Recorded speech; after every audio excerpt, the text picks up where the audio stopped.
profesional, praktisi, akademisi, dan pelaku industri. Sejak diinisiasi pada tahun 2022, APRI berkomitmen untuk mendorong peningkatan kompetensi, inovasi, serta sinergi antara dua pendidikan dan industri.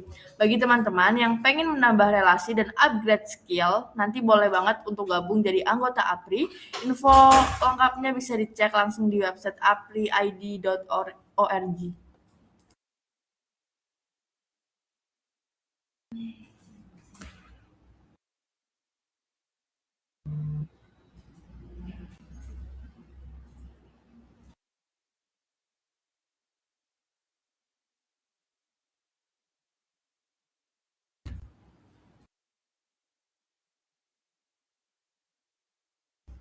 Baik, pada kali ini kelistrikan motor modifikasi aman terpasang aksesoris tanpa bikin sistem bermasalah.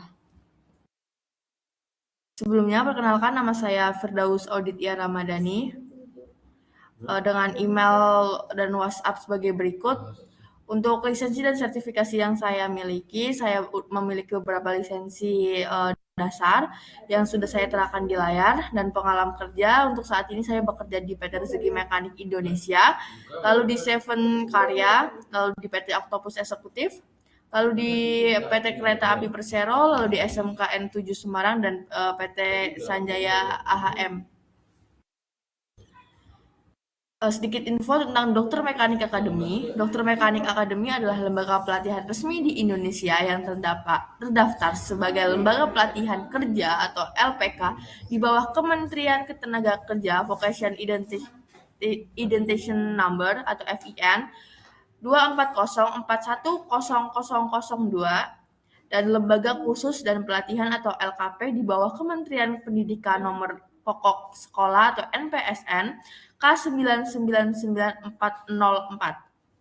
Kami berfokus pada pengembangan keterampilan teknik modern berbasis industri khususnya di bidang teknik dan engineering. Dokter Mekanik Academy juga menjalin kerjasama dengan lembaga sertifikasi profesi tingkat nasional dan internasional. Baik, untuk masalah umum kelistrikan sehari-hari, untuk pengenalannya, yang pertama itu fondasi itu ada 3 pilar kelistrikan, yaitu sebelum masuk ke komponen penting untuk memahami bahwa sistem kelistrikan motor modern bekerja sebagai satu ekosistem yang saling bergantung. Sistem pembangkit atau charging system mengubah energi mekanis mesin menjadi energi listrik. Itu biasanya menggunakan alternator atau magnet. Biasanya juga bisa menggunakan rotor. Itu tempat rotor itu biasanya ada di unit starter. Selanjutnya, sistem penyimpanan atau storage yang menampung daya untuk kebutuhan saat mesin mati atau beban puncak, yaitu biasanya kita menggunakan untuk motor konvensional ya, kita bisa menggunakan aki atau baterai. Tapi untuk beberapa motor listrik yang sudah motor listrik itu biasanya menggunakan baterai. Baterainya itu berbeda dengan baterai aki. Kalau aki dia menggunakan sel-sel sebagai penyimpan elektrolitnya atau tegangannya. Namun untuk baterai itu kita menggunakan baterai litium seperti itu. Selanjutnya, sistem beban atau consumer. Komponen yang menggunakan listrik yaitu biasanya lampu, ECU, injeksi, dan starter. Jadi untuk komponen yang membutuhkan perangkat listrik sebagai penggerak utamanya, itu biasanya lampu sebagai indikator atau aksesoris ya teman-teman. Lalu ECU itu sebagai engine unit control, engine unit itu sebagai otak dari sebuah sistem kelistrikan dan sistem mekanis lainnya.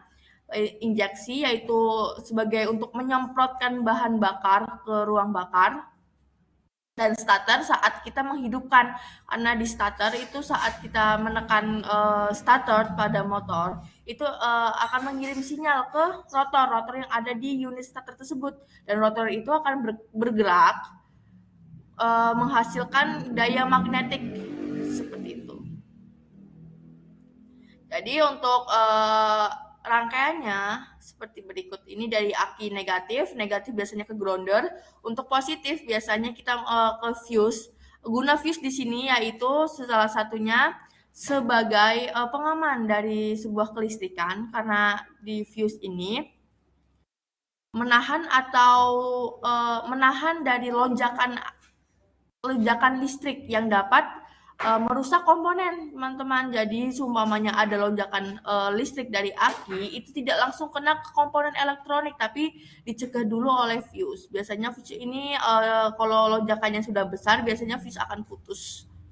Lalu ke kunci kontak, kalau kunci kontaknya on, berarti flushernya akan hidup, dan flusher itu biasanya akan menghidupkan ke lampu, bisa diteruskan. Biasanya itu bisa ke lampu sen atau lampu kota, jarak jauh juga bisa. Nah, ini untuk rangkaiannya, ini kiri saat belok, kanan depan, dan ada lampu speedometer, lampu kiri, seperti itu. Lalu untuk komponen-komponennya, yang pertama itu stator atau spool, yaitu penghasil arus AC dari putaran mesin. Gejala kerusakannya, aki akan tidak terisi meski baru. Motor sering mati mendadak. Jadi teman-teman apabila motornya sering mati mendadak, walaupun sudah diganti akinya atau di charge akinya, biasanya itu kerusakan di spoolnya, teman-teman, karena spoolnya biasanya itu kumparannya itu pendek atau terdapat putus, jadi dia tidak bisa mengisi. Kan pada dasarnya tuh sistem kelistrikan itu hampir sama dengan sistem pengisian. Pengisian itu dari baterai, lalu kita ke komponen, lalu kembali lagi ke baterai, teman-teman. Jadi itu tuh namanya sistem kan terus menerus gitu, tidak henti gitu. Jadi untuk spool ini biasa menggunakan arus AC, bukan DC, teman-teman. Lalu kiprok atau regulator, mengubah AC ke DC dan membantu tegangan listrik agar tidak melonjak. Bohlam lampu, kalau kerusakan atau indikator dari sebuah kiprok ini rusak, yaitu yang pertama, bola lampu sering putus, aki kembung atau panas. Jadi karena kiprok ini rusak, berarti dia tidak bisa mengubah dari AC ke DC yang diperlukan oleh sebuah mesin tersebut. Alhasil apa, teman-teman? Jadi lonjakan tegangan yang di outputnya itu ke lampu, karena lampu itu sering mengalami lonjakan tegangan, berarti kan tegangannya tuh di atas spesifikasi ya, bola lampu, dan sistem pengisiannya atau akinya itu akan cepat panas karena dia diisi oleh tegangan yang melebihi batas, dan itu terjadi terus-menerus. Yang selanjutnya itu aki atau baterai, yaitu sebagai stabilizer tegangan dan penyedia daya awal. Jadi untuk kerusakannya atau indikator kerusakannya, yaitu pertama starter elektrik. Starter elektrik berat, klakson sumber, atau panel instrumennya tuh redup. Jadi biasanya di bukan dashboard ya, di indikator itu biasanya kalau yang pengisiannya masih bagus atau dia mungkin baru ganti aki atau bahkan motor baru, biasanya kan indikator lampunya itu masih nyala ya, terang seperti itu. Tapi walaupun itu baru diganti, namun ada indikator nyala atau redup, itu bisa mengindikasikan bahwa sistem pengisiannya itu sedang mengalami bermasalah. Jadi output sama outputnya itu besar, namun input yang diperlukan itu kecil. Jadi itu biasanya tuh gara-gara ada salah satu sal yang tidak balance, seperti itu, teman-teman. Ya, itu yang selanjutnya itu pusher atau fuse ignition, yaitu sebagai penentu waktu pengapian atau timing pengapian. Mesin indikator kerusakannya, yang pertama, mesin tidak mau hidup karena tidak ada percikan api di busi. Jadi untuk teman-teman saat motornya tidak bisa hidup, salah satu penyebabnya selain dari spool tadi, itu bisa juga businya atau fusernya tersebut, teman-teman. Karena apa? Karena indikator sebuah mesin menyala itu ada tiga, salah satunya tiga-tiganya itu yaitu bahan bakar, udara, dan percikan api. Percikan api ini datangnya dari busi, teman-teman. Ketika udara dan bahan bakar itu bertemu tapi tidak ada percikan dari busi, berarti motor tersebut tidak bisa dikatakan hidup. Seperti itu.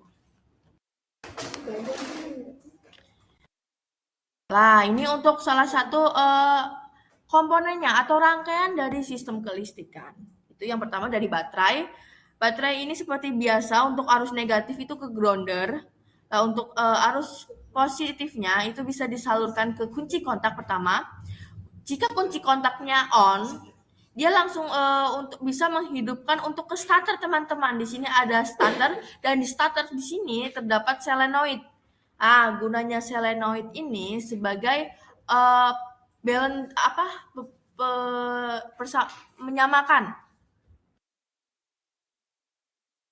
Biasanya solenoid itu bentuknya kecil, teman-teman, dan di starter ini juga memerlukan grounder untuk menyalakan starter ini gitu.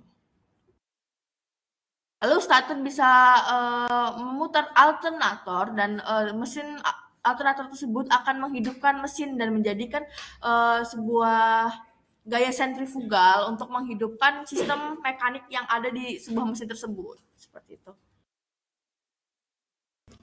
Yang selanjutnya arus AC ke DC. Arus AC versi arus DC, apa perbedaannya di motor? Yang pertama, banyak kegagalan modifikasi terjadi karena ketidakpahaman perbedaan jalur ini, teman-teman. Untuk sistem AC atau biasanya ini digunakan untuk menyalakan lampu utama mengikuti putaran mesin.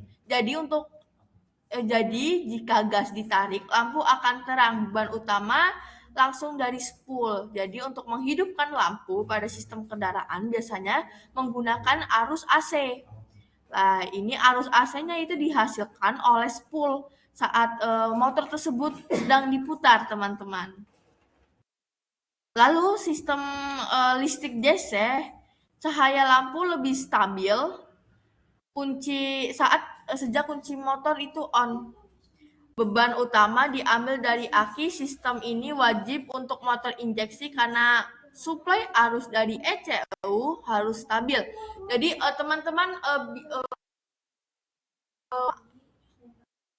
seperti motor-motor tua Astrea atau motor-motor antik itu biasanya masih menggunakan sistem AC sebagai sistem penerangannya. Karena apa? Kalau teman-teman notice motor-motor tua seperti motor-motor antik itu saat motornya dijalankan dan pegasnya itu stabil, lampu itu otomatis akan terang. Nah, mestinya tidak konsisten saat motor belum menyala itu biasanya mati kan, teman-teman. Nah, namun untuk sistem DC atau sistem terbaru dari motor yang sudah menggunakan injeksi itu biasanya menggunakan sistem DC. Karena apa? Karena cahaya itu lebih stabil pada sejak kunci kontak itu sudah on. Beban utamanya atau dari lampu tersebut inputnya itu sama-sama dari aki seperti itu. Lalu untuk diagnosis dan dengan multimeter atau the power of data, jangan menebak-nebak, gunakan angka untuk menentukan kerusakan. Cek tegangan aki pada saat kondisi motor itu mati, normalnya itu di angka 12,4 sampai 12,8 volt. Di bawah 12 volt aki lemah gitu. Lalu selanjutnya cek pengisian mesin hidup, dihidupkan lalu ditegangkan atau digas sampai 3000 rpm. Kenapa 3000 rpm? Untuk motor matic biasanya motor bergerak itu biasanya sudah di 3000 rpm, teman-teman. Di bawah itu mungkin belum bergerak. Lalu tegangan arus harus naik ke 13,5 volt sampai 14,5 volt. Jika tetap 12 volt, spool atau kiprok itu diindikasi mati. Jika di atas 15 volt, berarti kiprok itu jebol atau dia tidak bisa menahan lonjakan arus dari baterai.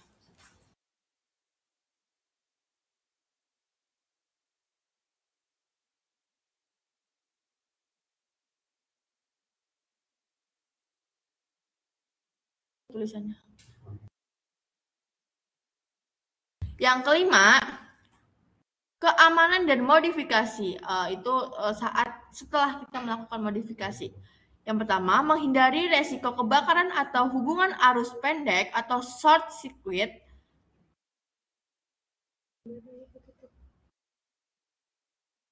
Connecting.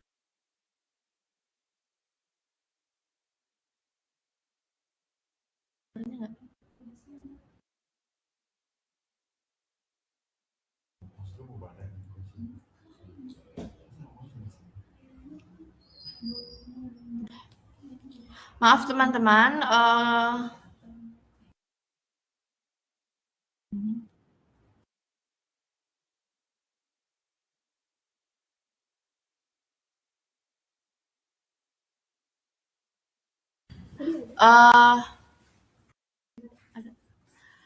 maaf teman-teman karena sedang terkendala jaringan, maka saya mohon maaf untuk menonaktifkan kamera. Saya lanjutkan, untuk menghindari resiko kebakaran atau hubungan arus pendek atau short circuit,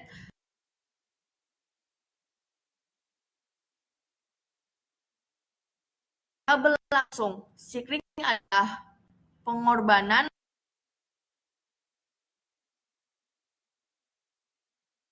tersebut atau komponen tersebut itu.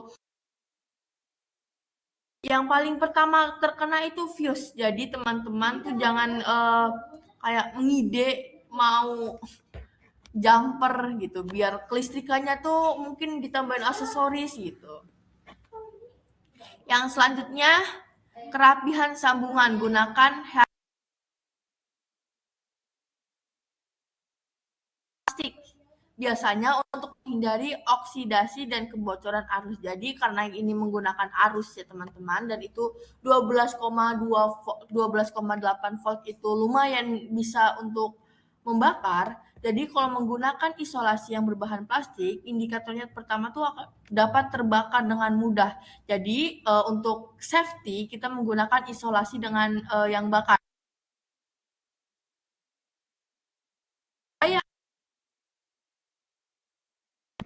Dan besar tidak melebihi kapasitas pengisian spool.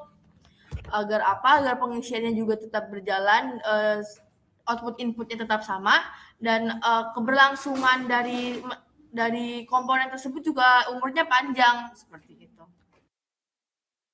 Baik teman-teman, untuk materi kelistrikan ini sudah selesai. Jika teman-teman ada pertanyaan bisa disampaikan di public chat ya teman-teman.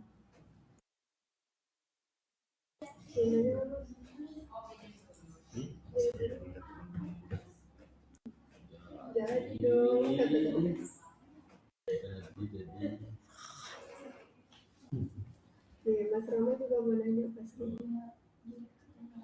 Dia seperti biasa kayak dua. Iya tuh.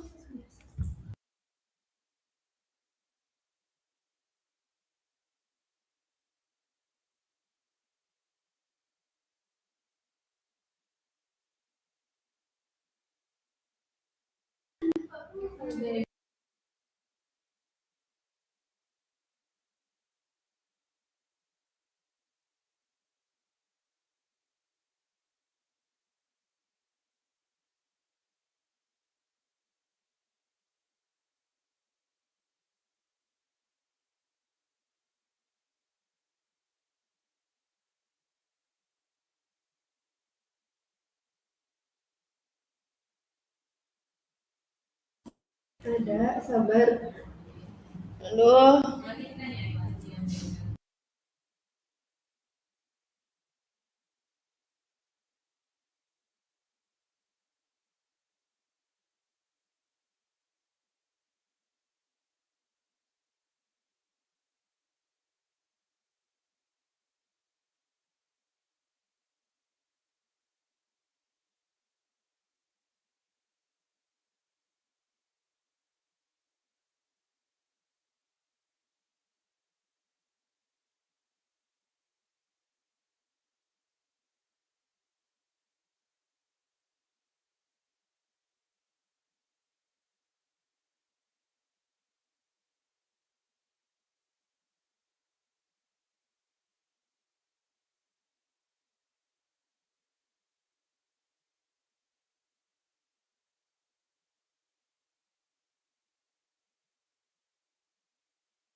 Eh,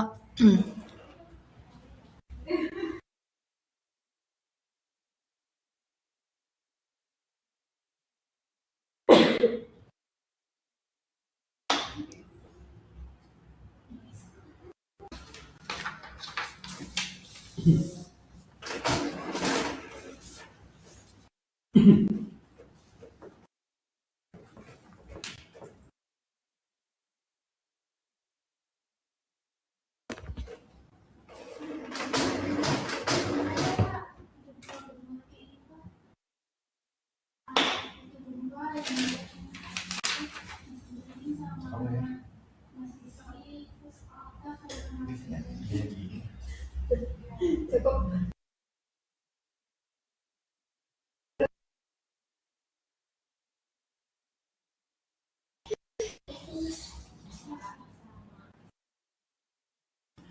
Baik, sedikit informasi tambahan teman-teman. APRI secara rutin menyelenggarakan webinar, diskusi keilmuan, serta program peningkatan kompetensi dan sertifikasi yang dapat diikuti oleh para anggotanya.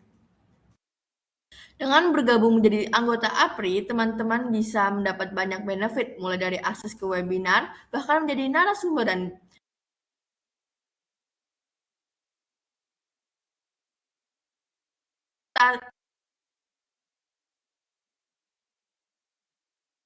kompetensi.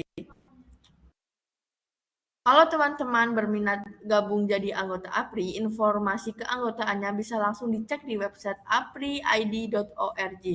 Nanti kalau teman-teman masih bingung, tim APRI juga siap membantu proses pendaftarannya. Baik teman-teman, jika tidak ada pertanyaan, maka teman-teman dapat mengerjakan course yang saya kirim ya. Baik, terima kasih teman-teman waktunya yang sudah bergabung. Sampai jumpa kapan-kapan dan terima kasih.